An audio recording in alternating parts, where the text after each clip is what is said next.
Corbolic V2. This is a super safe and effective natural anabolic. Not only is this product going to help you increase protein synthesis, which basically means muscle recovery and growth, it also may inhibit myostatin, which is a protein in your body that is known to inhibit muscle growth. This is a complete natural anabolic that works through multiple different pathways, has multiple trademarked ingredients. If you are a natural athlete looking for that edge, Corbolic V2 is what you need. Get yourself some. All right, everybody, the Pro Physique Code. Lexi, Evan, myself, we had a busy weekend, coast to coast. Yes, we did. Exciting though. I feel like this is kind of these two shows that happened kind of signified like the season is in full swing. I tell you what, I was a little shocked at how big Girl Power was, considering it's a women's only show. Mm-hmm. And then Wasatch also had really good competitive classes from top to bottom in the NPC. It's giving me vibes that this year's national schedule is going to be bigger than last year, which, you know, was a concern for me because we didn't have a show this year of that size. I don't think any of the other shows that we've had have had as deep a lineups. Now, we all know why that was. Who was the head judge, Lexi? Oh, at Girl Power? Yeah. Oh, Sandy. Sandy and Mo were there. Mm-hmm.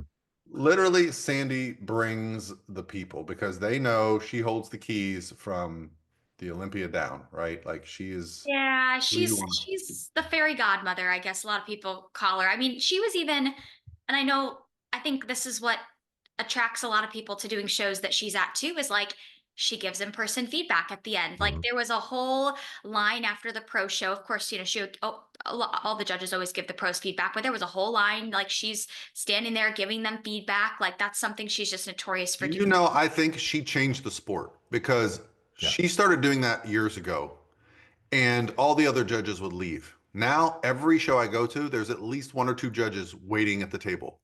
Yep. Mm-hmm. It was great after the NPC finished. Of course, I know the drill, right? So I'm sitting like right next to the judge's table. I tell my client, like, get out right after it so we can get our feedback. And they stood up, and I remember one of the other judges in the table said, Sandy, you giving feedback? And she looked at her, she's like, no, I'm not giving feedback. It just laughed, and then everyone immediately started lining up. Yeah. And within 5 minutes, there was a line out the door. So I think that show is probably going to be a good indicator of what the season's going to look like. And so you guys and me were in communication about, you know, how the lineups were looking. I was really curious, you know, because obviously I'm usually at that show, but for some reason this year they put Wasatch and Girl Power on the same day. And I've been to both of those shows basically every year since the inception of them. So it was a bummer to have to pick. But I love Salt Lake City. You guys, I love that city. No, I know you love it. You love it there. I still have yet to visit that city, so I would love to get there one day. It's just hard to explain. It's just like, it doesn't make sense. It's like if they took a giant city, made it really beautiful, and then got all the people to leave. There's never a line. There's never anybody anywhere. It's so bizarre. Yeah. And it doesn't have a lot of franchises. That's the other thing I noticed this weekend. I was like, oh, they don't have all the, like, you know, when you travel around, you just go to the same places in different cities. They don't have that. So you're different restaurants, different coffee shops, different. So it's really nice. And the food's great. Anyway, the people are sweet. It's just really good. But yeah, it did stink to miss because we had two pro bikini shows on the same day. Yep. And also two rather large NPC shows, which I think are going to kind of tell us what's going to happen here at the first national show of the year, which is at the end of May, about a month out from that. So why don't we start with Girl Power? Because our good friend Ariana Brothers is going to her third straight Olympia. Yes, she is. Very happy for her.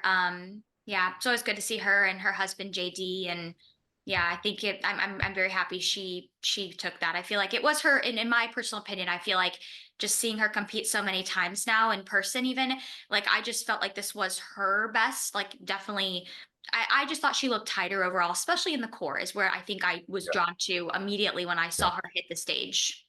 I definitely think this is her best over probably the last 6 months, I would say. Yeah, I mean, I said from the moment I first posed with her when she came out of retirement 3 years ago, she's got the genetics to be Miss Oh Bikini yeah. Olympia, and not everybody can say that. So it's nice to see her back on the Olympia stage where she belongs, in a very competitive lineup. Alice Roca looked amazing. Hmm. It was good to see Lexus Redmond come back. Yeah. Um, Legs look so great.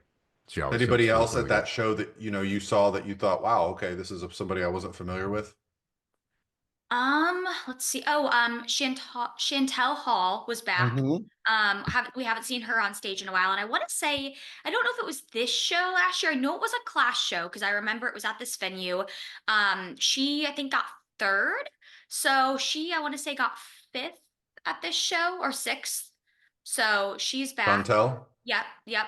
She Yeah. was looked pretty good for her first show back of the season. So it'll be interesting to follow along with, see if she can progress into She's one of those, those. she's like art. She got long legs. Like she has a short torso, long legs. So she's one that's gonna always, especially with the size of the bikini division continuing to kind of evolve, I think she's gonna have to continue to bring the legs. Because you're starting to notice, I think more of the shorter competitors are winning, and Yeah. it's because they do have that more, compact muscularity. Um, so there is, the uh the winner of the show in Salt Lake, Emmy, again, very muscular. And the young lady that got second, I wasn't familiar with her. Um, Fantastic look as well. It was a good look overall. I think we were all waiting to see how Jordan looked.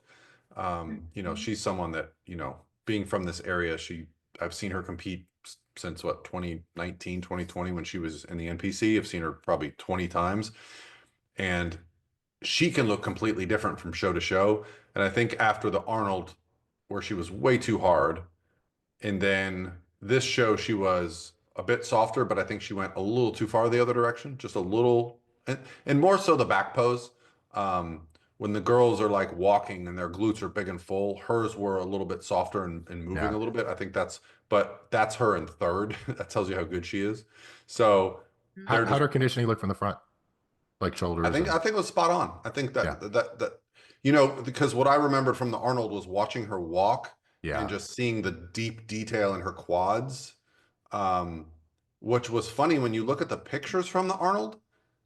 She looks right there, like you wouldn't change anything. But it was when she In person. moved, you could actually see deep separation in the muscles. So in this one, if you look at the pictures, it's very similar because you can't see the sartorius, you can't see, but when she turned to the back, and this is something some competitors have to deal with, like for her to get the right conditioning in the back, That's my her question. legs That's my become question. overly conditioned. Yep. There's things you can do. You can train the crap out of your legs the day before a show, make them inflamed, and try to soften up those lines. Those details can kind of soften from a hard training session. There's, but every competitor has a cross to bear, right? So she's going to have to Yeah. just figure out what her peaking and conditioning protocol is. But I think that's why she's still competing. Yeah. She got on Trying stage to in nail it. February. It's April. I think she's doing Pittsburgh. I remember seeing her name on Yeah, there. she is. Yeah, Yeah. that was kind of part of my question is what air conditioning look like from the front, right? Because for the first thing to Arnold and what you said and what I saw, like striated, right? So if you try to nail it from the front, maybe it's a little soft from the back, and trying to get that all dialed at the same point is not always easiest based on, someone's got different genetics too. Yeah, I mean, from the front, she probably wins the show. She probably was the best because she has that crazy hourglass sweep to her back to her hip, like Hmm. to her glute. Emmy person, who I was familiar with because last year when Brittany Hamilton got second at this show, um, to Amy Delgado, so like crazy top. Whenever you have Amy Delgado on the show, like that's I always tell girls, like, sometimes getting second is more impressive than winning because everyone just assumed Amy was going to win. So whoever got that second spot, everyone was like, "Oh, who's that?" And that was Brittany. Really kind of came out swinging last year, but Emmy got third, and she was right there. And I just remember being like, "Wow, that girl has just bubbly muscles." Hmm. And that's where we're at with bikini now. And I think what we're going to talk about a lot with this episode is the fit model division, because the bikini division, like I don't even like to say this out loud, but I'm going to say it. it's figure now. Like when I think about figure, when I first got into bodybuilding, and I look back to the Aaron Stern years, the girls in bikini are more muscular and leaner than Aaron Stern was when she was winning figure. Yep. Yeah.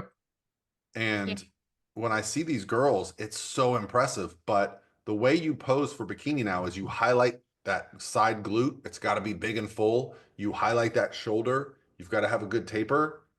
The thing about the fit model division is now they're getting rid of that. You don't show the side glute. It's literally a model pose. They're not trying to show off muscle. They're showing off shape. And that's now the difference. And bikini's made that transition now where it's a muscle contest. It's an absolutely, they're looking at girls in that front pose and going, okay, does the shoulder and glute match? Who's got bigger shoulders and glutes and quads and legs?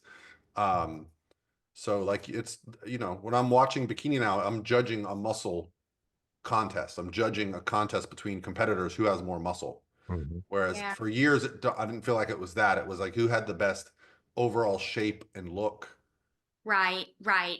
Yeah, and I think like for starters, what was so interesting is so Girl Power, the show Evan and I were at, there were, don't quote me, I want to say I heard that there were like 54 total fit model competitors. And I mean, 59 okay, yeah, I mean that at the end. we're talking Is 50s and like that that's 59 individual or is that with crossovers? there can't be crossovers. Wait, what do you mean? Like There can be crossovers. You can do novice and masters and open. I'm sorry. I thought you meant like bikini and fit model. I was like, no, you can't do crossovers there. But Go ahead, Lexi. I think I'm not sure. I mean, I just know All right. that that's a big number considering when you look at all the other shows that have happened so far this year with Fit Model. I mean, what we've been seeing like there have been some shows that literally have like 5 or 6 girls total in Fit Model. So to see over 50 at one show, like that was pretty neat to see in my opinion. And I was sitting What? there like in the audience and I think it's I think if I were a judge, I feel like it'd be harder to judge fit model because you see a lot more similarities with that physique, right? And that's where I think that beauty and that like that poise and that elegance and that confidence becomes even more important because I'll tell you the girl that won the overall fit model at Girl Power, I would not say I mean she had this like captivating essence about her. She really reminded me a lot actually of Maria's client Michelle. Like they looked very similar, but in person you just like you couldn't help but look at her, right? But it was really neat to see such high numbers for fit model at this show, especially considering what we've seen so far with like a lot of shows only having like 5 to 10 total fit model competitors for the whole show.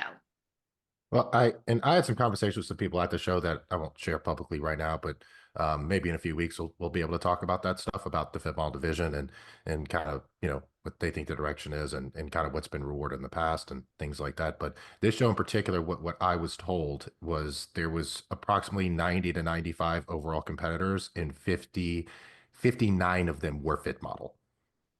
So that's just 59 bodies doing fit model.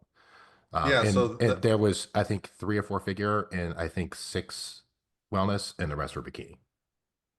So it well, even was, that is kind of shocking because that would indicate that by the end of this year, fit model will be on the national stage. There will be more of them than bikini, which yeah, I think that's probably going to be the case. But also, too, this was an all-female show.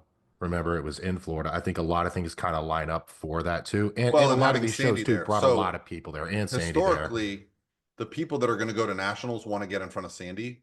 Yeah. Other than, well, Pittsburgh does not have an NPC show. So this might be one of the last shows you can get in front of Sandy before Junior USA's, where she's the head judge. So it makes a lot of sense. But it would also make a lot of sense for a lot of bikini girls to be there Right. that are going to Junior USA's. So, all right, let me ask you guys this. Here's our question, which we will only be able to answer after Junior USA's. Will there be more in bikini or fit model at Junior USA's?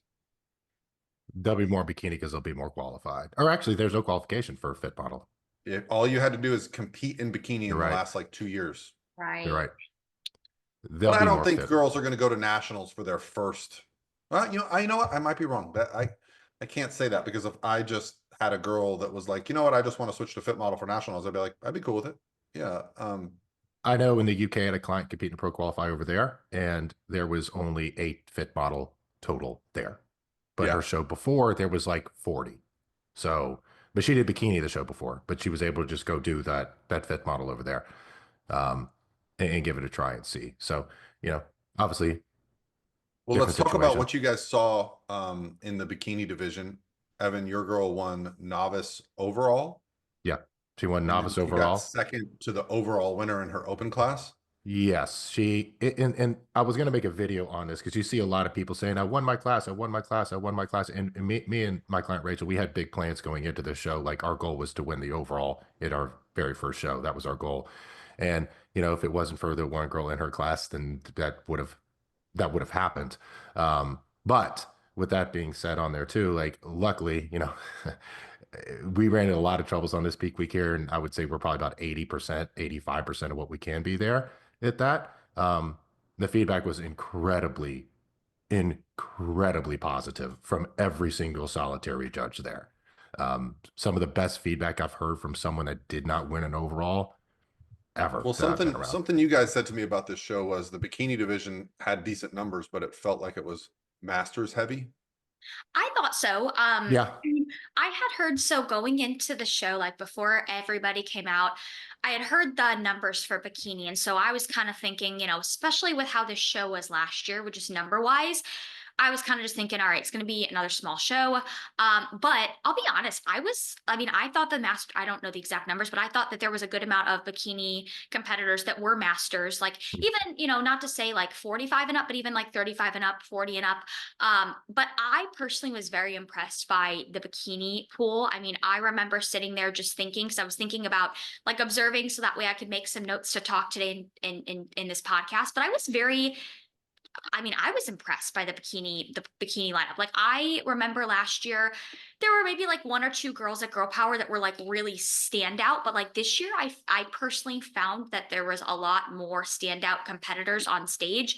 A lot of girls with really good conditioning in the back, which you don't always see that at amateur shows. Sometimes you'll see like one or two girls with the nice full round glutes and a hamstring tie-in. But I saw a lot more of that at this show. And I mean, there were some classes that all like top 5 were pretty damn competitive. So I was personally very impressed by the level and the caliber of bikini competitors. So last year's girl power, I remember very specifically because Stephanie Ortiz, my client, did it. She won the overall in masters. She got second in the overall. The young lady that won the overall at girl power, I don't remember her name. She won the overall also at Miami. Then she won her class at junior nationals. She was very Oh, good.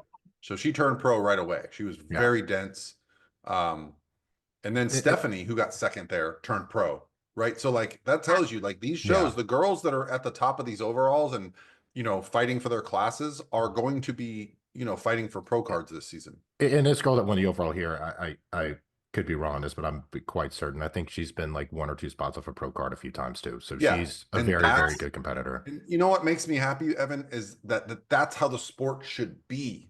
What I don't love is like when I see girls last year go do true novice and then 2 weeks later they turn pro. And I'm like, they didn't have to, they didn't have, it just, I know this girl's been working since like 2000. I think this is like her 5th year of competing. no, remember the not girl last year, not Evan? the overall winner, not the Trying to overall think of her. because I know last year, because I followed her for a while. Last year was either her first or second year competing. So I don't think she's not been competing for 5 years, but she has made some massive improvements from last year. I can tell you that. Like if you look at her physique from last year, like she's always had great shape, but she's added a lot of muscle. So when she showed up on stage, I mean, That's what bodybuilding is. If you're listening to this podcast, it's not about, hey, I just did my first show. Let's run a 6-month drug cycle and compete in my second show in 6 months. It's take the time to put muscle on and make this something that you can do forever. Because if you take your time with it, remember last year, Evan, you went to the show in Lakeland and they had that crazy overall winner. Yeah. Her name was Kate or Caitlin. And then she came to the Hurricane and we all saw her there and she looked won like again. she stuck out like a sore thumb. And then she went to the Bahamas and won the overall there and got her pro card. Like Yep. I chatted with her because we talked about her on the podcast. So she actually DM'd me and said, it was so cool to hear my name on the podcast. She took like 3 years off from the stage. Like, right? Like, so she did a round of shows and then was like, I need more muscle, came back and then swept everything. Well, that's why So I just love to see that because that's the spirit of bodybuilding, in my opinion. It's not just going Yeah. until you get a pro card and then calling it a day because you don't want I to. agree. And that's honestly, that's why, like, speaking of that, that's why I love Lana Dunbar's story so much because she, like, took like 6 or 7 years off of stage before she came She's back and so got bitter. hard. She's so bitter. Why is she so So bitter? well, because no, bitter in like a funny way. But if you've ever heard her story, like when she did her first round of shows, and she lived in California, or she still does. Yeah. So she didn't know bodybuilding, right? She just happened to do Sandy's show a week before nationals. So she won the overall at the show where all the girls in California were going before nationals. Oh, and she did it. Oh, that's funny. So she That's wins that overall, can't afford to go to Miami for nationals. Every girl at the show won their pro card. Like she said every girl that was there that won their class that was in the overall with her that went got a pro card. And Lana never got a pro card that year. Oh, I didn't know that. That's so funny. Oh my Yeah, God. so she was always like bitter about that. But I said, well, that's probably why I said all those girls are probably out of the sport by now. And you're just getting going at 28, 29, and now she's, It in her probably 30s. happened for a reason. Yeah, absolutely. Yeah. Yeah. But no, and Everyone has their path. I'll be really curious. So after this past weekend show or shows, I mean, we're all three of us are going to Pittsburgh here in 2 weeks. So it'll be interesting to see what the numbers are there for the natural pro qualifier. I mean, I don't know. I hope that they're pretty big. Like I think that'd be awesome to see. So we shall see. My only concern about the natural pro qualifier, well, I have two concerns. One, I've been going to the NPC show in Pittsburgh for many years. The last 2 years, it has been abysmal numbers. I mean, maybe less than 20 total in bikini last year, which is always odd to me because it's 2 weeks before Junior USA's, Mhm. and you have every single IFBB judge. You get Steve, you get Tyler, you get Bill Sibilia, you get Sandy, you get Becky, you get all of the judges that will ever see you at nationals or a pro stage in one spot, which is impossible. And there's no one there. I, So I are they going to be there for a natural show? I mean, I know you're adding the yeah, pro card, but there's also I you have to do a natural show before the show. yeah, I think that's the deterrent is a natural show before the show because I have a few girls that we just kind of don't have time to do it before that, unfortunately, because there's not enough out there, right? Like if they Right. could compete in an open show and then go do it, that's great. But I mean, there's just not a lot of opportunities. Like I had one client that really wanted to do it, and there's no show. Like she can't do it. I mean, there's a Um, show this weekend, Evan. Put her in it. I'll be down there. So in she's Boca. she's a West Coast girl, or Oh else yeah, yeah. she could No, do no, it. you're But you're you're absolutely right. I've had girls that have. So my one girl that wants to do the Pittsburgh show, she's flying from the West Coast to do the show in Boca, flying home, then flying to Pittsburgh. it's Like that's horrible. some pro level shit. Like that's not for most NPC girls to do. But the other natural show that I found for her to do last weekend was in Connecticut. So like Yeah. I was like, well, Yeah. I'll at least be at the show in Boca. I'll be able to be with you. So come to this one. But I've got, I think, 4 or 5 girls doing the natural show this Sunday just so they can do Pittsburgh. I'm assuming it's going to have some large numbers for a natural show because it's the last show before Pittsburgh. Yeah, and there's also another natural show too. I don't can't think of the name off the top of my head that I have two girls doing this weekend on like the not East Coast, but up in that region. But I haven't really understood. I don't know why they wouldn't let somebody who's just like if you qualify in a normal NPC show, I don't understand why that couldn't qualify you for the natural show because I do feel like they're kind of limiting the pool by making I you think they're trying to build up the natural shows. okay. They're basically saying, hey, all you NPC, people that are promoting shows for us, we're going to force people into your shows, That makes right? sense. So the Yeah. promoters get the benefit because you're already limiting the number of athletes that are going to do a show because you're calling it natural. Um, so the way Surge does it, the Florida Grand Prix, which is the same as the Ultimate Grand Prix, the one we did in November, they do on Saturday the NPC show, and on Sunday they do the natural show. Okay. And then last weekend in Fresno, Kayla, who you guys saw at the Command the Stage, she Yeah. won her class both Saturday or Friday and Saturday. They did the natural show Friday night. They did the NPC show Saturday. She missed the overall both shows by 1 point. So she's fired up for Pittsburgh because now we got 2 weeks to come in a little bit better. And Joe Pascula was out there head judging.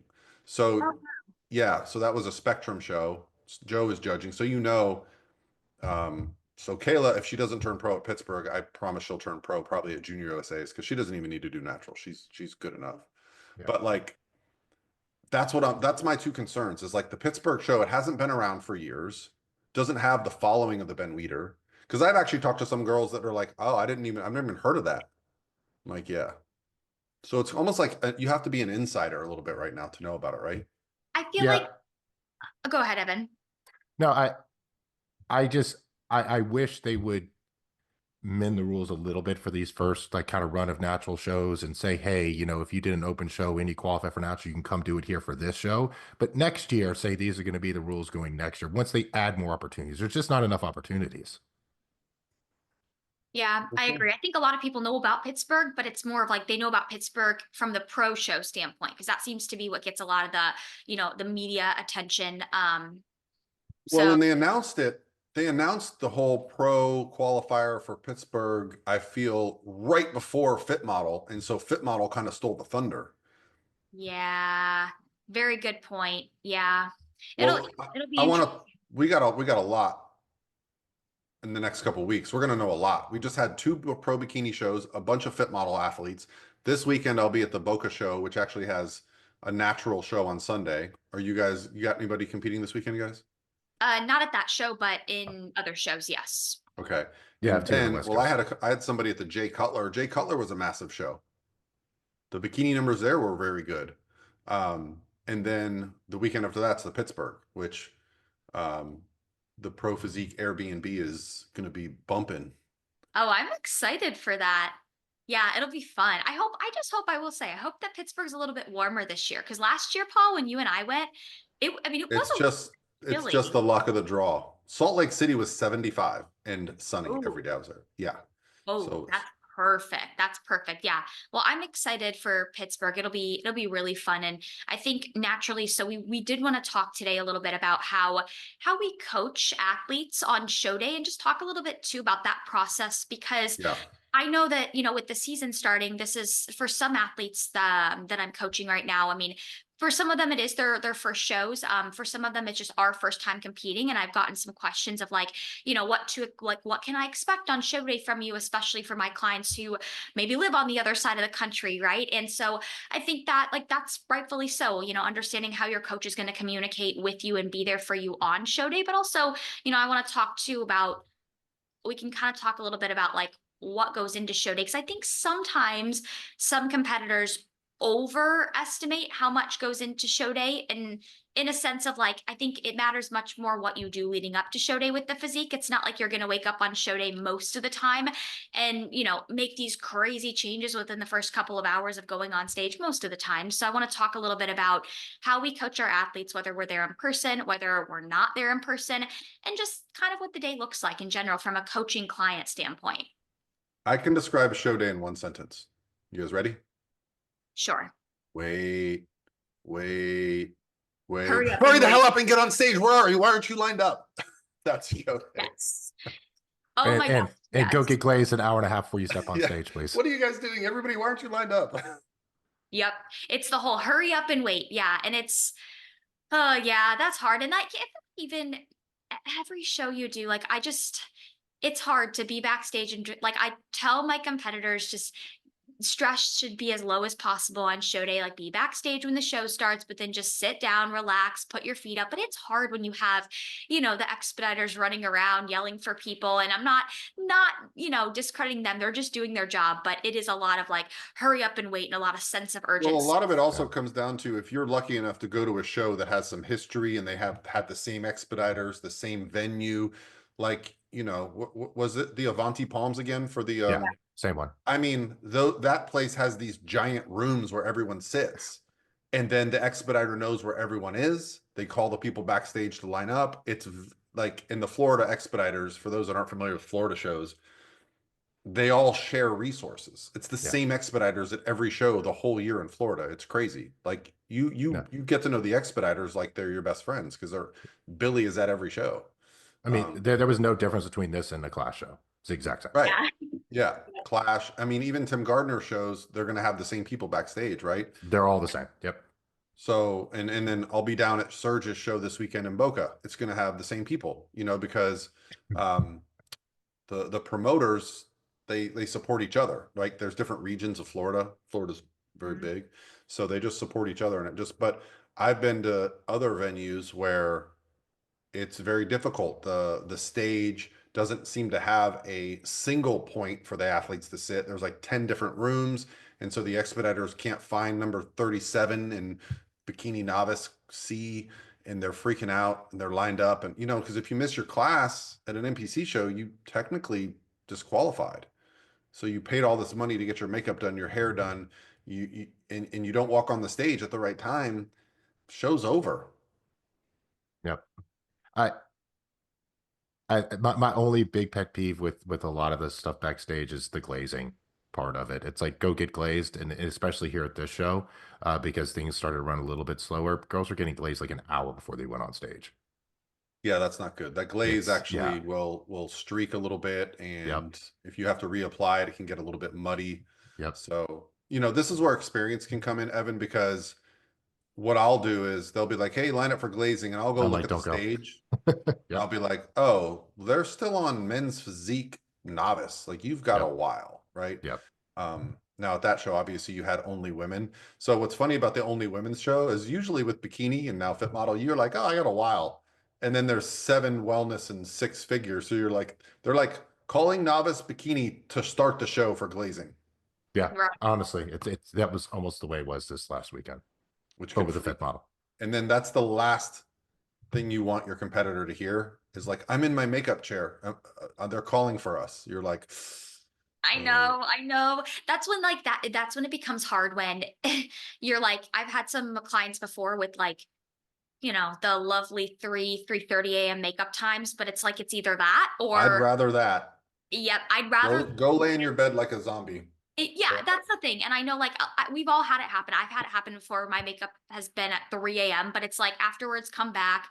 Yeah, do the zombie sleep doze because you would much rather that than to be in the makeup chair as the last person and to be rushed because usually they do run a little bit behind with makeup. So, but I had let's. a girl last year, they had to stop the show for it, Junior Nationals. Oh They my, Luckily, she did her makeup with the company that was associated with Junior Nationals. So they called and took a 15-minute break. That's what they did here, because wow. Okay. one of the Because they technicians actually didn't were like, show "Hey, up. we're behind on makeup." So that's the nice thing to do as a promoter is go, "Hey, we need to get Yeah. and in regards to what you ask like for coaches on show day, Lexi, what's their responsibility? I think of myself as like the wedding planner at a wedding. I am trying Yes. to absorb all the stress, trying to give all the positive information. I'm Yep. literally trying to coordinate with the expediters. I'm looking at who's on stage, um, and communicate and say, "Hey, okay, now time to get up and start moving. Now it's time to eat a meal." You know, and Mhm. if I'm not at the show, I'm like, "Hey, I explained to them, go walk over to the expediter, get to know them." Yeah. That's the Yeah. best thing you can do at a show Mhm. because they're going to make sure you're taken care of. Absolutely. Yep. And before we kind of even dive into this, like I think that first and foremost, let's talk about because I think that this is a very valid question, especially for first time competitors of okay, you know, theoretically, if we could all be at every show every weekend, we would, but like logistically, it just can't happen like that, especially when you're having multiple clients at different shows every year or every weekend. But let's talk about like, do you need a coach there in person to be successful on show day? Let's talk about that because I think that's a big common misconception. And again, rightfully so, I understand it. But let's talk a little bit about what we do and if we're not there in person and just kind of ease some minds out there. Yeah, and I think look, could you be at every show? Would it be great to? For sure. I think for some clients it's really helpful. I think for other clients it's probably easier for them to just kind of be in their own element and be by themselves. For some, I think it's a personality part of that as well with it. And there's a lot of athletes that'll go to shows and they'll see some coaches backstage and be upset that their coach isn't there backstage, not really knowing that almost every girl there or guy has a coach. And the ones that you see are like a dime a dozen that are kind of out there. Like, like maybe 10% of the coaches can come to these shows. I mean, this show, big show this weekend, a lot of big name pro athletes. I can count, I think there were 2 coaches Yeah, that I but knew they were, Cash and Kim. I think other than that, yeah, I really don't see there really wasn't anyone else there. And that was a massive pro show, yeah. right? Point. So it's you can't be everywhere at once with that. You can't be. But just like Paul said, there's you want to be able to arm your athletes with knowledge and information, right? And simple things like, hey, don't pump up until this class goes on stage. Like when you think you're about 20 minutes for stage, then let's start kind of pumping up. Same thing when it comes to glazing. If they say, hey, go get glaze, and they haven't even started bikini yet, and you're not till open D, maybe hold off on that a little bit. Right. Right. But that's all stuff that's easier with more shows that you do. And I think big part of it too is if it's your first, second, or third show, no, it's not going to be perfect. It's not going to be.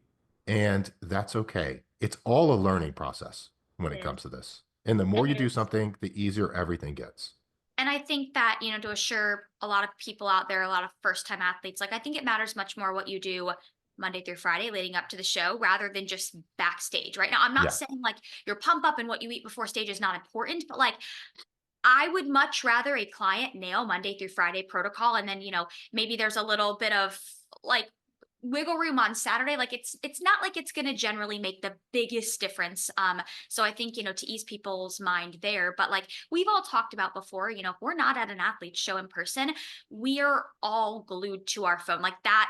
This is the time of year where I know my Saturdays, I'm going to be kind of quote unquote on call, at my phone all day, making sure I'm there for my athletes. I mean, heck, if they're even, if they're in a different time zone, I'm going to set my alarm. I'm going to make sure I'm up and I'm available to them as they need me. But, to your point, what you said earlier, Evan, like make friends with the expediter backstage. If if your coach is not there in person, like the expediters, don't be afraid to ask them, hey, when do you think that maybe bikini will start? Or, don't be afraid to ask them those questions. The worst thing they're going to say is, I don't know, right? Like there's no harm in asking. Mhm. And sometimes what I'll even have my athletes do is at check-ins the night before, I'll see if they can ask the promoter or the workers, like how many NPC athletes there are. That way, as a coach, I can kind of gauge how, like, when maybe tentatively they'll be on stage to kind of give them a little bit more peace of mind and clarity. But yeah, every show is going to be different. Unfortunately, it's not like even you'll get that first show under your belt, but like the second show you do may be a little bit different. I've been backstage at shows before personally as an athlete where you're backstage for like 4 hours. I've also been at other shows where it's like really quick, right? So sometimes it's a matter of controlling your stress, just being backstage and just kind of going with the ebbs and the flows that day. Yeah, and it's like you said, like I said, we're glued to our phone. I have a fair amount of overseas clients right now too, which is great, except for that horrible, horrible time difference, right? Yep. And a lot of their shows are on Sundays for some reason. And so, I have alarms set for 2:30 in the morning a lot of times to get up and check their stuff, right? And it's and what you talk about too, Lexi, about like things to do on show day. And this is a conversation I have a lot with a lot of clients because I'm very honest, right? Like I'm just brutally honest because I think that's why certain clients gravitate towards working with me. Is I'm obviously I'm very light-handed when I say things with it, but I'm also honest because I think that helps get rid of some of the anxiety. Because I had a client that was doing Fit Model this weekend, and she was like, "Well, I ate this time, ate it this time. When do you think I should eat again? Like it shows push back 30 minutes." I told her, I said, "This is Fit Model. Anything we do right now is not going to change anything. Yep. It's not the division. I'm sorry. Like it's not the division." And that put her mind a little bit at ease that if she didn't eat exactly on time, then it wasn't the end of the world with it. It wasn't. And just being honest with them about that too, right? And I'll say this here, this isn't something I would say to a client on show day with it, but um it matters. What you do on show day matters much more if you are fully conditioned. If you are fully conditioned, a lot of things matter more. If It's you're probably the three, only time it really matters that's is it. when you are at risk of flattening out Yep, when you're shredded. And I think that's it. that's where the comparison to like a bodybuilder who does need to be in a position to pump up for 15 to 30 minutes before stage to be at his best. Bikini competitors, you really don't want to be pumping up for that long. No. My, And my girl, we made that mistake this weekend because she had some food and started pumping up. And I looked over, I was like, "You've been pumping up this whole time?" She's like, "Yeah." And we went flat on stage. We pumped up too much. yeah, and that's one And thing that you don't realize is like, I've had this problem with like my one day out program. So for anyone that's listening that's not familiar with peak week, we provide like the framework for the entire week. That's why we call it peak week, including training, sodium, water, food, all that stuff. So the day before the show, I typically like a light little workout, like maybe 30 minutes of light training to induce a few things. A light pump is great. It helps with digestion. It helps with the psychology of the athlete. They get to see themselves looking amazing. However, after a week of food going up, cardio coming down, I've actually had competitors be like, Coach, I didn't want to stop lifting. I trained for like an hour and a half because I felt good. And I'm like, okay, I get it.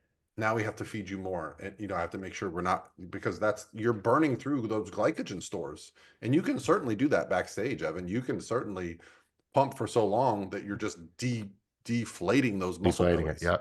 Yep. Yep. Or those people that just naturally, I mean, we all know them. I would say I'm probably one of them. Like when they're nervous, they kind of, or anxious, they want to like fidget or pace or move, right? And they're just like running through everything. And you're like, just sit down, relax, put your feet up. That can be, problematic too, especially if the client is on the cusp of almost being too lean and we need to keep them full. Yeah. It's, there's a lot of experience that goes into, treating an athlete on show day. And sometimes I'm guilty of this too. If I don't have something on your plan, there's a reason for that. And I think sometimes people will be like, well, what about this? What about, drizzling honey on a rice cake 14 minutes before stage? And I'm like, well, if it's not on your plan, there's a reason for that. Well, I see a lot of people doing it. And I'll say, well, ask them what they ate yesterday. Oh, they didn't have any water or carbs. I go, you had 250 grams of carbs in a gallon and a half of water. There's a difference to peaking protocols when you've been eating into a show versus when you've been depleting into a show. Show day is going to look a little different if you literally are depleted, right? And I hate to say this, but if you're depleted and it's show day, it's too late. Your digestive system's not going to be able to process what it needs to process. The biology of the human body is you don't eat something and it goes to your muscle. It takes hours. This is why we load carbs the day before the show or the days leading up to a show. Yeah. It's funny because I have this like vivid memory on that topic of when I did Tampa Pro in 2023. I have this like vivid memory of being backstage and being in line, and the bikini athlete in front of me, her coach was there, and like she was feeding her, like as she was pumping up, her coach was feeding her Reese's peanut butter cups. And I'm just like, to your point, Paul, I mean, she was getting ready to step on stage probably in like 2 minutes. Like what were the Reese's peanut butter cups going to do 2 minutes before stage? Like, you know? This is one thing I have learned with some people with it that are so like I have to be doing something. And Paul talks about like giving tasks to people with it, and I'll even say that to people like, well, should I eat? Should I eat? I'm like, okay, between now and on stage, which is 2 hours from now, I was like, have 2.5 rice cakes, just to give them something to do. Yeah, to focus on. I think you make a great point of it. Giving somebody a task can take their mind off of the fact that they're not doing anything. So I'll say 2 rice cakes with some salt and peanut butter. I want you to have 12 ounces of water with that. And then 5 minutes later, I want you to take a 10-minute walk, stay in the AC, just like you're for bodybuilders, for many bodybuilders, myself included. Evan, I don't know how you feel about this, or Lexi. Yes. I already know what Show you're day saying. is like the worst part of the process. Yep. Yeah. I think especially for people that get very anxious, it can definitely be that way for sure. How many hours do we put into our physique, to our posing, to our nutrition, to our cardio, correlated with the amount of time spent being judged? Right. It's insane, right? And you just walk off the stage and you just literally every single person goes, that's it. That's it. And having something to do backstage too is just helpful, especially for newer competitors, because if you sit backstage and your eyes start looking around, you think you're the worst person there. Yeah. Or I always tell my girls, if we have several pro physique athletes in one show, I'd love to like get them to meet up and sit backstage together. But I always tell my girls, like, backstage is one of my favorite parts of, well, okay, not from the hurry up and like wait standpoint, but backstage is one of my favorite parts of the show day experience. Like when you get to meet other competitors, like Mhm. for me, it helps. I like if you can kind of just sit down, talk with other girls, get to know them. I think that, like, for me, has always kind of taken a little bit of that stress off because it's kind of distracting you, right? You're talking with other girls that are there for the same reason. Like for me, if I just sit backstage and I'm quiet and I don't like talk to anybody, it gives me more time to be in my head, to think about things. Yeah. So I would say being backstage, like if you need something to occupy your brain with, like mingle with other people. Most people backstage are going to be so nice and like everybody is usually in the same boat, very nervous. So like chat with people, get to know them. That's a good strategy, at least in my opinion. I know some people too will like have an AirPod in or like just listen to maybe, I don't know, a podcast or an audiobook or music, something that just brings you to kind of that like calm or Zen state. I think that that can be helpful too. I'll also say this. This isn't really about show day coaching, but it did happen on show day. Lexi, I don't know how many you got. I probably had 20 different athletes come up to me at Girl Power and say they listened to the podcast. And the funniest part was a lot of them say they listen on like Spotify or an audio service and don't even know what I look like, but they Oh, that's recognize my funny. voice when I was talking That's talking to people, which is fun. And I can tell you another thing that I like to do on show day if I'm there in person is just, and Paul, I know you, I learned this from you, is just be good, positive energy to everyone around you. yes. Um, and be there and just offer, like, if people are looking around and they seem a little bit nervous, I'm like, hey, you good? Like, if you need anything, just let me know. Like, not trying to overstep I or try anything to like almost that. act Just like an be there. expediter. Like Yeah, I'll even be be like, there to "Hey, they're help. calling novice bikini. I don't know what class you're in, but," and they'll like run or they'll be like, "No, I'm open." But Yeah. like just yeah, just trying to be put yourself in the shoes of the competitors because we've all been at our first or second show or been confused and Yeah. it's a very small community. Yeah. There I are like And some I, there I are even some got clicky messages. groups and teams that act There like their are. shit don't stink. I like to Don't think let of And that it look, change. in kind of what you were just saying of, and I kind of like to think of being like, CJ, the with CJ, hmm her elite suits. I mean, she was always kind of known for just being like backstage to help anybody with their suit, whether they were wearing What her a suit or loss. not, Such right? Like such a loss. I know. Well, kind of what you said, Evan, about like, or and what you guys just said about like just being backstage, being there to help anybody, regardless of if they're our client or not. Like that's yeah. kind of what I like to embody as well. Like I remember at Hurricane Pro last year, there was a girl backstage. Um, I didn't coach her, but something happened with her suit, like it broke. So my client and I were able to like we had a spare suit, ran out to the car, got it for her. And I think like most people are very supportive and nice backstage. I mean, there are some people that are not, but I think it helps to just be as positive and like just as a coach or just hmm if you're not there as a coach, just being good energy and just easing people's mind and kind of just being like their backstage mom. I like to use that term. Yeah, and we were talking earlier about like energy, right? And people can feel that type of stuff. And earlier on in my coaching, I was a little bit nervous about interacting with other people's clients because there's a lot of coaches out there that just try to poach everybody. And a lot of people think if you're talking to them, you're just immediately trying to like take them on as a client. But Yeah. the more I just was around, I'm smiling and talking and trying to be that good positive energy around there. You'll learn. I mean, like you said, look, there's some groups and there's some teams and there's some stuff like that if they want to stick to themselves and they don't want to, that's totally fine, right? Because they don't need it. That's cool, Oh, and there's right? That's absolutely personalities. fine. Yeah, There's there's certain people personalities that that don't want it. just Yeah, don't want it. That for there's nothing wrong sure. with that. And it's not forcing it on me. It's like, cool, yep, we're good then, right? But And I've actually had a competitor sit down before and someone say to them like, "Oh, this is for our team. You can't sit here." And I was like, really, "Absolutely not. You're staying right here. There's no backstage boundaries where people can and can't sit. You're good." jeez, So yeah, that's so a peach of a person. yeah. But a lot of that comes from the coach. Like that comes from the top down. Like Yeah. that's the way they act. And it's funny. This weekend I did have an a-hole of a coach walk up to my client and introduce himself and say, "I see you're going to win the overall. If you need coaching, let me know." And he's done it to me hundreds of times.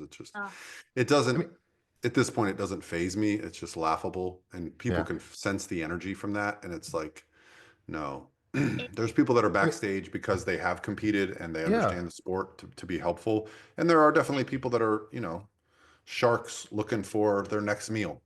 yeah. And I, look, I had a sorry, client Lexi. 2 weeks ago who competed, and she mentioned to me afterwards, we had a conversation and she was like, yeah, there was this girl backstage. She was like a local coach, and she was trying to tell me, well, you know, you should be on my team. Your coach isn't even here in person, and blah blah blah. And my client was just like, you know, no thanks. And you know, my coach is here. Well, not in person, but like texting her all day. I'm good. So you get some bad apples like that from on occasion.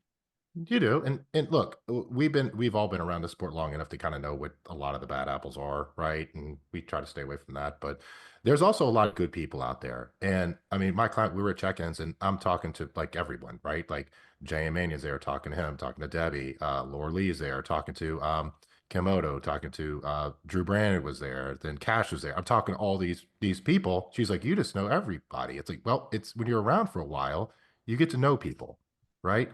Oh, And I then always say this is sports I'm like an a athlete. carnival. We have the Yeah. same people in every city. You, I you mean, just literally see the same faces in every city. You know, in a Mitch what? from Gilco, Yeah. JM, you know, like you just see them everywhere. So like even the judges, you'll be at a random show and you'll be like, oh, Mo is here and David's here. Okay. Like, so Yeah. yeah, we are a bunch of carnies just traveling That's a good city way to to put it. city.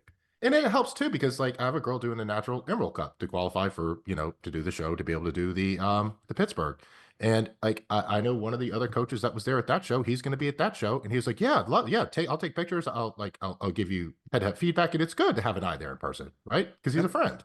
And that's good to be able to create those types of relationships with good people in the sport. Yeah. And it will also force you as a coach to make sure you're on top of your stuff because there Yeah. are a lot of coaches that completely disappear on show day. I saw a They few of Yeah. don't those this answer weekend. messages, they don't answer phone calls. And And so the amount of times I've talked to an athlete the Monday or the Tuesday after a show and been like, hey, I saw you at the show with your athletes. My coach still hasn't answered my questions. Are you taking on clients? And so Hmm. it's yeah. not my intention, but if you're a shitty coach and the athlete sees, oh, this coach is actually attentive. Listen, your passion is going to be revealed when things matter. So if you're passionate about being a prep coach, it's not you're not going to have to pretend. You're not going to have to, oh, I have to talk to my client on show day. What a pain. You're going to be I excited love about it. that. I I love it. love it. And I think the fear of a lot of a lot of people have of like, oh my gosh, my coach isn't going to be there in person on show day. I think it stems from those horror stories we hear about with like coaches ghosting their clients on show day, which like I just can't imagine doing that. I really can't. It's so silly that that happens. But I Oh, understand where that fear comes from a lot of athletes because you hear these horror stories like that. And so when you hear, oh my God, my coach is not going to be there in person, like you kind of get that fear of like, oh my gosh, you know, am I the going to worst, on the my worst own? story. I have to tell you this, Lexi. The worst story I ever heard. I was at USA's and I was with a group of competitors, my competitors, and a young lady was crying, and I was like, "Is everything okay?" And she's like, "I just got off the phone with my coach," and I was like, "Oh, what happened?" She's like, "Well, I asked him about my show day meals, and he asked when my show was." Oh, She was at the show. Wow. He had no idea, and I was like, "Oh, yeah, that's not great. Yeah, Yeah, I it hurts. really, I joke with some of my clients about like, you're going to be sick of me by the end of show day because I am definitely one of those people. Like, if I don't hear, especially with like my first time athletes, right? If I don't hear from them, like for a while on show day, I'll like send them, you know, message, just be like, hey, just checking in, everything okay? 'Cause yeah." I get mad if people don't bug me on show day. I'm like, Hmm. "Oh, I didn't want to bother you." I'm like, "This is my only job. I You're not know. bothering me." yeah, I know. I've told so many competitors, I almost get like a separation depression because like let's talk about Maria Nemeth. You know, Maria and I were together for 3 years going from show to show, right? It was like, she was always, I think she missed her pro card 4 times by a spot, Yep. including like second at North Americans, third at Universe, I second at talked to her about that this National, weekend. right? Yeah. And so we were so fine tuned. We were talking probably twice a day for the better part of months. And then she gets her pro card at Universe. And that's it. Like it's like this weird journey is completely over. And yeah, she checked in once a week, but when you go to talking to somebody twice a day or more, you travel to different cities with them, they become like family to you, and then they just go back to their other life, and you're like, oh, it's just this weird like you're there for this purpose, and then they don't have that purpose anymore. And yeah, me and Maria are still close. She still coaches for Pro Physique. You know, I was at her wedding, but it's like, and she's just one example of hundreds, you know. Yeah, it is always really weird to go from like when athletes are doing multiple shows, you know, you have the daily check-ins leading up to peak week, and then you're talking with them so much on show day and then post show. And then it's like when they end their season and you go back to just normal weekly check-ins, it does seem really Oh weird. yeah, I'll go from the client portal, I'll review their check-in, I'll send them a video, then I'll go on Instagram, they tag me a story, I'll comment back, they'll reply there, then they'll text me and say, "Hey, you know, like so it's like every every possible platform you're talking to these people for weeks and weeks, and then obviously the closer it gets, and then you have this celebration, overall pro card, whatever it is, and then that's it. And Yeah. it's like, oh, I'm It's excited so because true. Lana is starting prep this next week. She's starting prep, you know, because we got to do some shows before the Olympia. So I'm like, okay, I get my friend Lana back. 'Cause she's been busy. Yeah. Yeah, that's funny. That's funny. It's funny you mentioned that, Paul, because that is, I've never really looked at it like that, but it is absolutely the truth with it. Especially if you have an athlete that you're doing a bunch of shows in a row with, right? Or you have big goals with on things with it. It's different than someone that's just doing a show here or a show there sort of thing. Oh, I mean, Because you're in the hardest constant one for me has communication. been Daraja. I mean, me and Daraja were, I mean, from 2018 till last year, inseparable. Like she's on my favorites on my phone. Like I would just call her randomly, and you know she's not retired. She's probably going to come compete again someday, but like it's going to be a while. She just had a baby, and like she's in this whole new phase of her life, and I just feel Mhm. like I have like a gap in my life missing Daraja. Well, I still check in with her and we catch up, but it's like, you know, we were always like, okay, pro card, Olympia, Arnold, like whatever we were working on. So it's like, yeah, like it's not something that, you know, probably gets talked about much as a coach. Like there's, you know, It's almost like a breakup of like a serious relationship. yeah, yeah, and Yeah. it's, you know, Ah, you start to go, okay, I serve a purpose in these people's lives, but some people go beyond that. You just get to Yeah. know them on another level. You know, Kelly Clark, I've been coaching her for 7, 8 years now, and then you know, it's funny, Shout Ray out to Kelly Clark, Clark, by the way. She's amazing. She's the best. amazing, and then Ray is competing again this year. I've been coaching him for 10 years now. wow. Is he your only male client?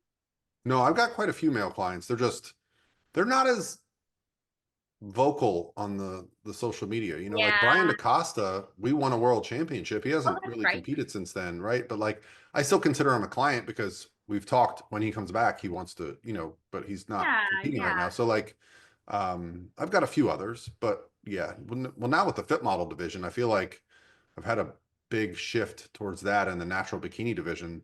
We're about out of time, but I want to touch real quickly on the fit model, what you guys saw in terms of conditioning versus what was making you mentioned stage presence earlier, Lexi, but Yeah. did you guys see girls that you thought were going to win because they looked really good, but then they were maybe not there because they were too lean or too soft? Like, what did you guys Well, see?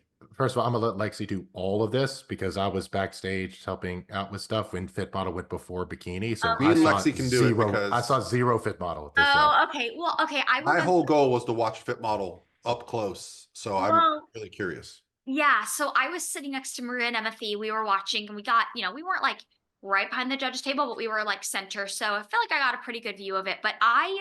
So I was telling Maria there were two girls, both were class winners, and shout out one of them. Her name is, I believe, Jane Jones. She won a fit model overall a couple weeks ago. And She's I, the one I talked about where it was like Legends. It was the first show that had more fit oh, model than Bikini. That's why I know that okay. name. Yeah, yeah, no, but she was at the show, and so I was really curious to see what she looked like in person, and honestly it was very hot. Like she looked phenomenal. I thought her physique fit the criteria perfectly in my personal opinion. Her posing routine, I know at the show she did several weeks ago, I believe she got feedback of her posing being too long. So she definitely shortened it, but like I just thought she was on it with everything. But then there was the other girl that was and ended up being the overall winner.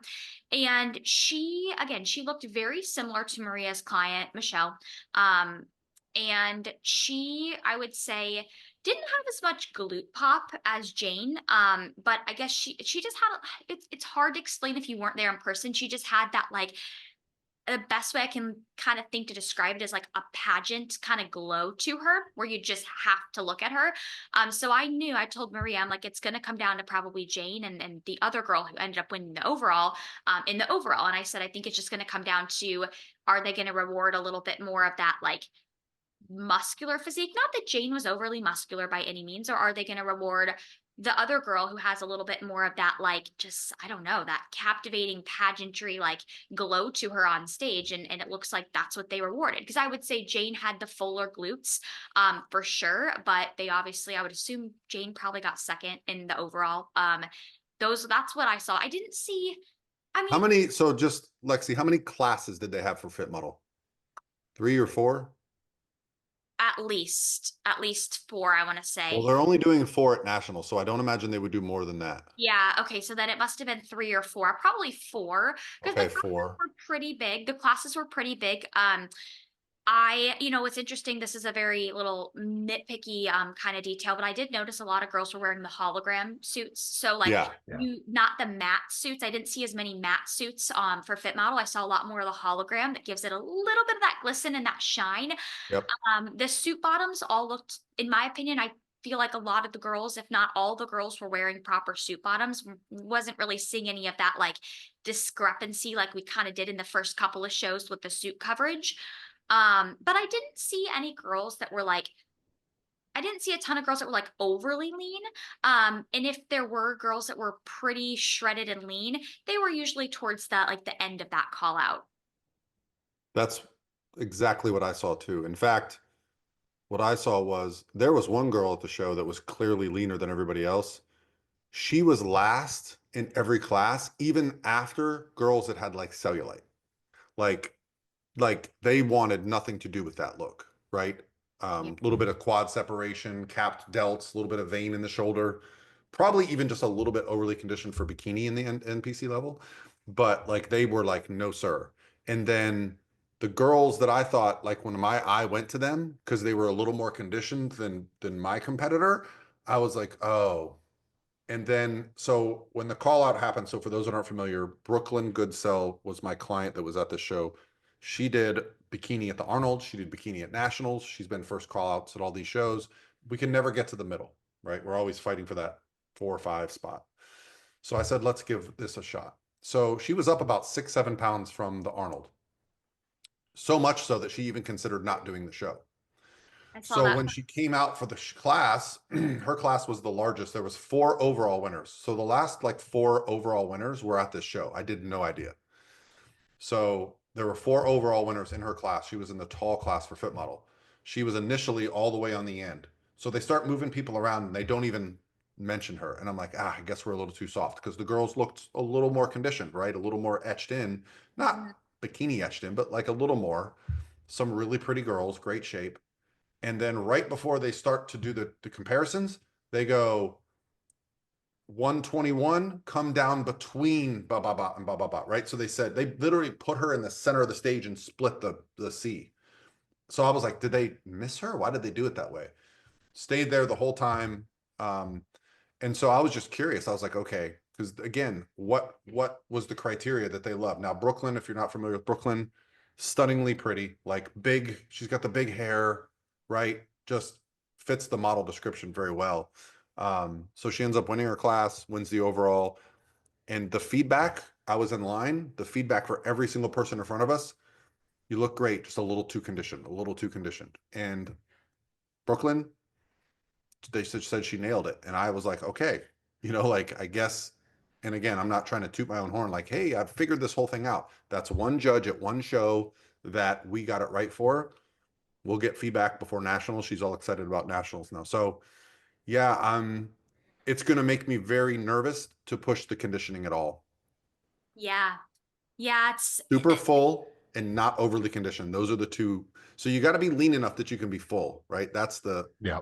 yeah. Yeah, it's I have a girl competing this weekend at the Emerald Cup, the natural for Fit Model, and this is her first show ever, but she keeps, she's I think she's spot on. But like of course you don't know till you get there, but she's been in her head a little bit because she's like, I feel like I need to be leaner, but like I think this division, if anything, is probably hard for a lot of girls, especially a lot of girls that are coming from bikini, like mentally, right? Because you're so used to, for bikini, pushing that conditioning. And then for fit model, like you said, Paul, like they're almost kind of rewarding girls that are a little bit softer above the girls that are too lean. And when we say too lean, we're talking like striations, too much vascularity. You can see pretty much every detail. Well, just so we're clear, they post a picture of Ashley Kaltwasser a lot from like 2011 and say this is the standard. That's way too lean based on what I'm seeing.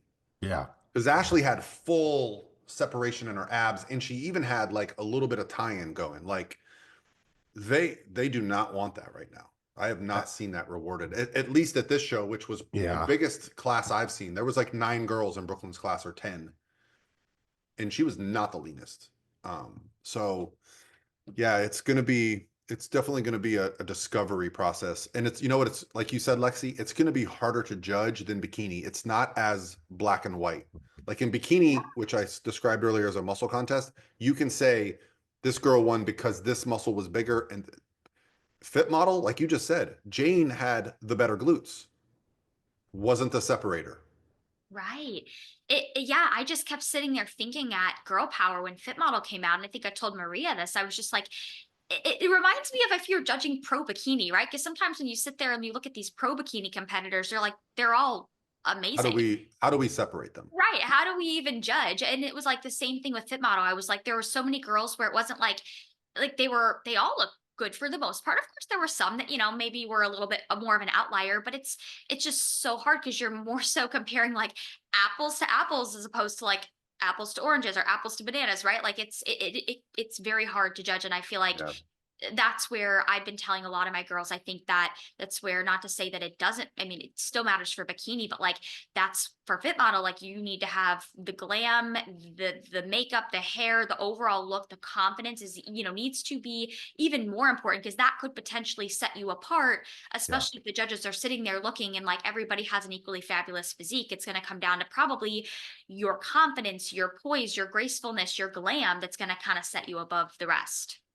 And that goes back to kind of what we used to talk about, right? Like the word model is in the actual division's name. And I always assumed that was going to be something because they put it in there for a reason. We talk like it's old school bikini, and yes, that's part of it, but I do think the looks and the hair and all that's going to be way more important. And I also truly believe this too. We will have a much better understanding on what the standard is after Pittsburgh when Tyler and Sandy pick the first, when they are the ones that pick the winner at that Amen. show. I think we're going to have a lot better idea Wait, of wait. what the standard is actually going to be. There's no fit model at Pittsburgh, dude. What are you talking about? There isn't. I'm pretty sure there is. The natural show? Yeah. Oh, yeah, but that's going to be so small. I don't think that's going to be. You just scared us both, Paul. We're like, No, I thought you were going to talk about Junior USAs when we're going to probably get 40 or 50 girls for 2 pro cards. Yeah, I just think we'll have a better idea at least on what the standard may be I after agree this, because with that's the you. first one. Yeah, Tyler's but you're gonna talking pick. about natural, which, listen, I know it's fit model. These girls ain't natural. They're on all kinds of stuff. I've already talked to some of them, so I've had some consults. Well, actually, we had when we talked the other day with Corey about stuff, she was like, oh yeah, I've talked to some fit models. They're on Primo and this. I'm like, okay, so yeah, I like mean, it's yeah, there's a lot of people on a lot of stuff that don't need to be. I was so Don't no, benefit them. I didn't mean that they weren't having fit model at Pittsburgh. I meant I don't think that that's going to be a sizable show. I think Junior USA's. I I predict it's going to be fairly close between bikini and fit model because I agree. a lot of bikini girls don't do that show because they only give out a couple pro cards. They wait till junior nationals and universe. Whereas like the fit model is so wide open right now. I think there's going to be girls going there just to see what happens.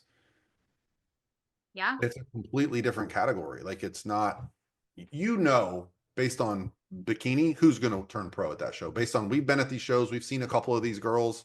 Like we know some girls that are already looking like pros that are going to the show. But fit model, girls that are winning overalls right now could be last call outs, right? Like, Yep.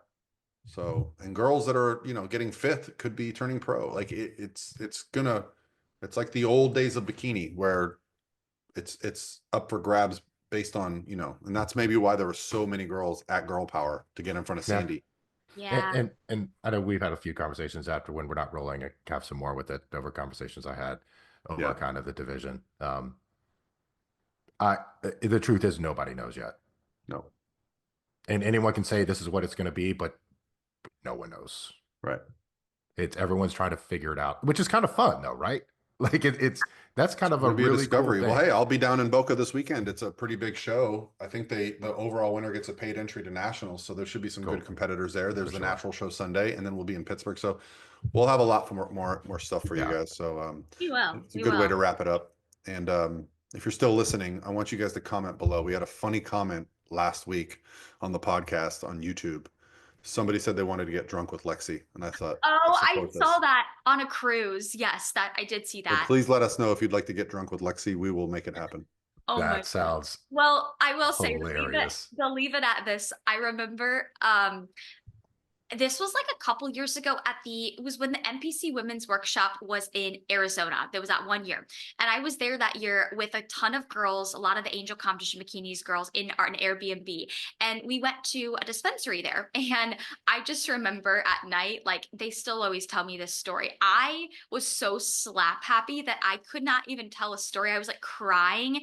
And yeah, so I can get that way. That's kind of, yeah.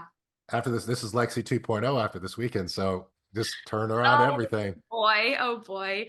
All right, guys. Well, hopefully Inside jokes. this episode. Yeah, inside Thank jokes. you guys.